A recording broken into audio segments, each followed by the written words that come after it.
Oke, Assalamualaikum warahmatullahi wabarakatuh para sahabat Laman Inspirasi. Jumpa lagi di podcast Laman Inspirasi, tempat berkumpulnya orang-orang yang menginspirasi di Kabupaten Melawi. Apabila Anda mencari inspirasi, Anda tepat berada di podcast Laman Inspirasi. Nah, hari ini kita kedatangan tamu jauh. Di sela-sela kesibukannya di Kabupaten Melawi, kita sempat-sempatkan lah, entah 5, 10 menit, 15 menit, nggak tahu lah, kita curi waktunya sebisa mungkin. Saya sedang bersama Bang Daud, dari KLHK ya. Tepatnya gimana Bang? Karena saya lihat penjelasan ini kan kemarin ada Dirjen, ada KLHK, ada UPT ya. Nah, itu gimana posisi, kami pengen tahu posisi tepatnya Nuan ini di mana sebenarnya? Oke, terima kasih ya Bang ya. Jadi kalau kita memang di bawah Kementerian Lingkungan Hidup dan Kehutanan, lebih tepatnya itu kita di Dirjen Perhutanan Sosial dan Kemitraan Lingkungan.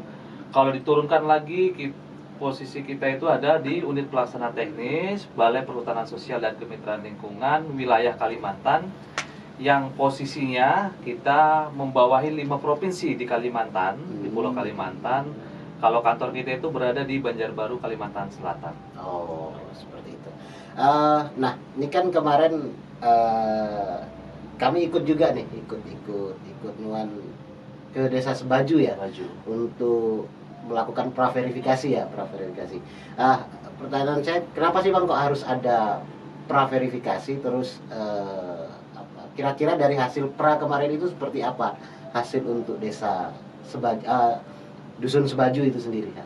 Oke, terima kasih Bang. Jadi mungkin saya akan ceritakan sedikit ya latar belakangnya kenapa kita melakukan kegiatan ini. Yang pertama karena adanya usulan dari teman-teman di Dusun Sebaju yang menginginkan mereka memiliki hutan adat. Nah, itu. Setelah adanya usulan itu ke Kementerian LHK, nah itu kami menindaklanjuti dengan melakukan kegiatan praverifikasi, yang mana tujuannya pertama, kita mencoba mengecek kepastian subjeknya, betul nggak masyarakat hukum adat ini berada di Dusun Sebaju.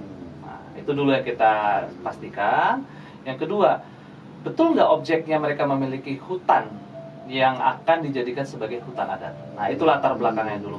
Kenapa kita lakukan praverifikasi ini? Yang pasti ini akan menjadi bahan pada saat pelaksanaan verifikasi teknis yang akan dilakukan oleh tim terpadu. Artinya apa? Bahwa tim terpadu itu nanti pekerjaan sudah tidak terlalu susah lagi, karena sudah ada data-data yang sudah kita ambil.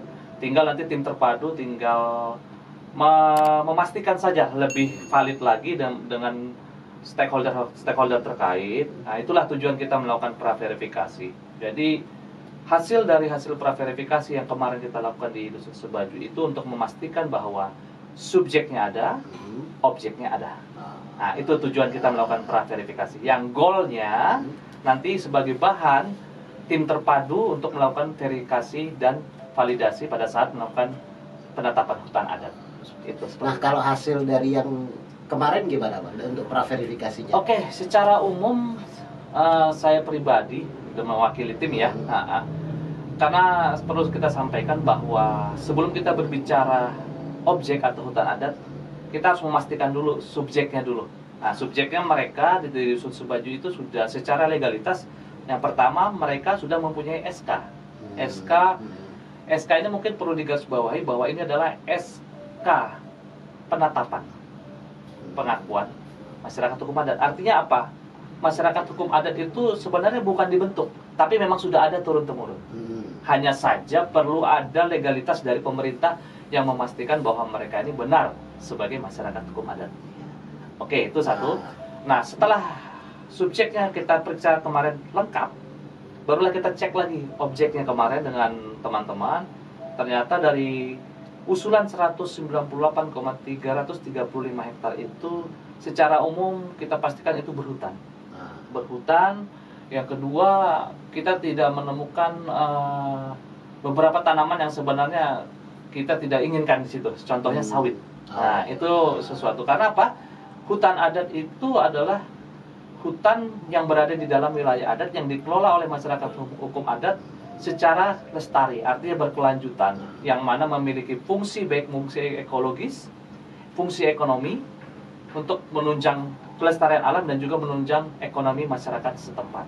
Nah, kira-kira Berarti bisa dikatakan aman lah hasil aman. hasil Nah, kemarin. secara visual dan secara umum kami pastikan itu layak untuk bisa dilakukan oleh verifikasi teknis. Nah itu. Nah kira-kira kapan Bang untuk verifikasi teknisnya? Karena kan kadang masyarakat nih, kalau kami mendampingi sana ya, sering-seringnya kan bertanya kapan ya orang-orang Betul. kemudian untuk melakukan verifikasi teknis gitu. Nah kira-kira dari hasil ini udah bisa dipastikan nggak Bang kapan verifikasi teknis itu akan dilakukan? Baik, Bang, terkait kapan pelaksanaan verifikasi teknis, sebenarnya usulan ini sudah dilakukan pada tahun 2020 ya. Hanya saja terkendala COVID. Harusnya kemungkinan besar itu tahun ini. Karena kenapa saya bilang tahun ini? Karena teman-teman di Jakarta sudah meminta nama-nama untuk menjadi tim terpadu. Artinya apa? Langkah untuk pembentukan tim itu sudah ada. Tim terpadu. Nah, saya tidak bisa memastikan bahwa itu akan dilakukan pada tahun 2022, tapi jika melihat karena sudah ada tim terpadu, itu kemungkinan besar akan dilakukan tahun 2022.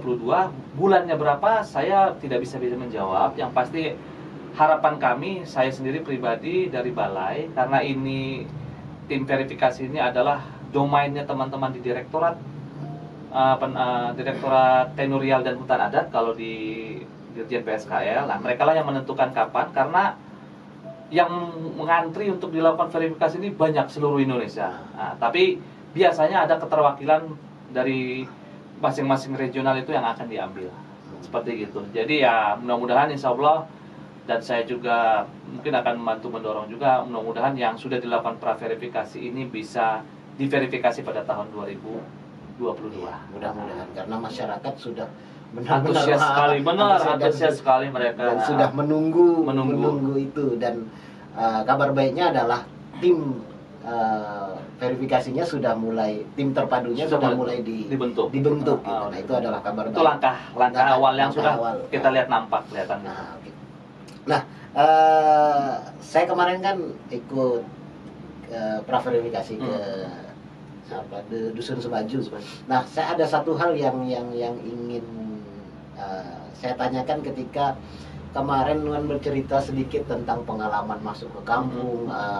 Ada desa yang seperti apa di Banten itu, suku apa ya? Apa sih suku yang jualan madu itu? Oh iya, suku apa? Suku Baduy. Ada semacam suku Baduy, ternyata tidak hanya ada di Baduy sana, ternyata di Kalimantan juga ada banyak. Nah, saya pengen tahu pengalaman Nuan untuk ke hutan ini, namanya hutan adat ini kan pasti, apalagi masyarakat Dayak itu kan erat sekali dengan hutan. Bahkan ada orang Dayak itu yang menganggap hutan itu adalah mall mereka gitu. Nah, itu pengalaman apa sih Bang yang paling seru ketika Nuan melakukan ini pekerjaan ini? Baik, terima kasih Bang ya. Pengalaman itu adalah guru ya, guru kita. Jadi saya udah banyak mengikuti kegiatan terkait identifikasi hutan adat maupun verifikasi. Banyak pengalaman yang kita dapatkan dari ketemu dengan masyarakat hukum adat, bagaimana masyarakat hukum adat itu memiliki keterikatan dengan hutannya. Jadi ada prinsip bagi masyarakat, beberapa masyarakat Dayak khususnya ya, karena kita berada di Pulau Kalimantan yang umumnya banyak teman-teman kita bermasyarakat orang Dayak. Jadi mereka menganggap bahwa hutan itu adalah air susu ibu. Artinya apa? Hutan itu menyediakan segala sesuatunya untuk kehidupan mereka. Nah, itulah ya. Jadi ibarat sebuah pohon sebenarnya, kalau kita berbicara hutan itu, kayu itu hanyalah sebuah tonggaknya saja. Tapi ranting-rantingnya itu banyak.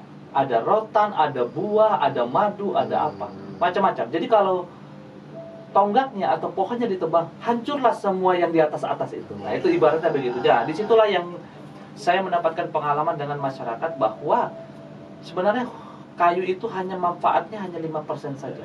95%-nya itulah yang luar biasa dihasilkan oleh hutan. Jadi hanya saja mungkin kita harus merubah mindset. Kalau dengan kayu mungkin mendapatkan ekonomis cepat, tapi rusaklah segala sesuatunya. Tapi kalau kita mengambil manfaat, di luar kayu atau yang 95% itu banyak sekali yang bisa kita manfaatkan untuk meningkatkan ekonomi masyarakat di sana.